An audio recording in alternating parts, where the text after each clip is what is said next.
Why do we fall for people who make us anxious? Why do we chase love that feels familiar, even when it hurts? The answer often begins long before we ever dated anyone. It starts in childhood. From the moment we're born, our brains begin forming a blueprint, a love map, shaped by how we're treated by our caregivers.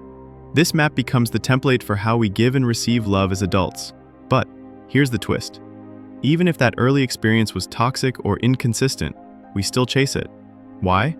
Because to your brain, familiar equals safe. Psychologists have identified 4 main attachment styles. Secure, people who feel safe in love and trust easily. Anxious, constantly seeking reassurance and afraid of abandonment. Avoidant, uncomfortable with closeness and emotionally distant. Fearful avoidant, craving love but also fearing it at the same time.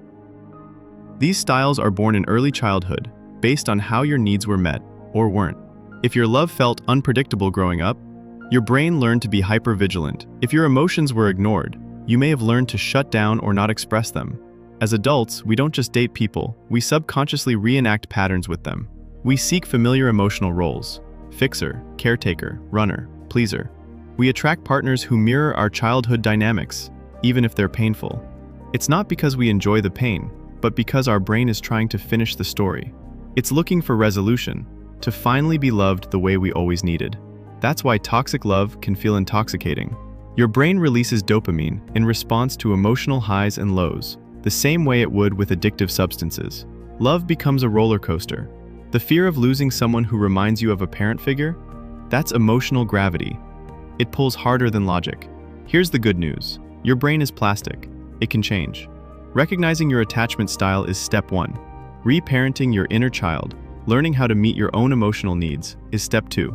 You can break the cycle by choosing partners who feel unfamiliar, not in a boring way, but in a safe, regulated way. Love isn't just something we feel.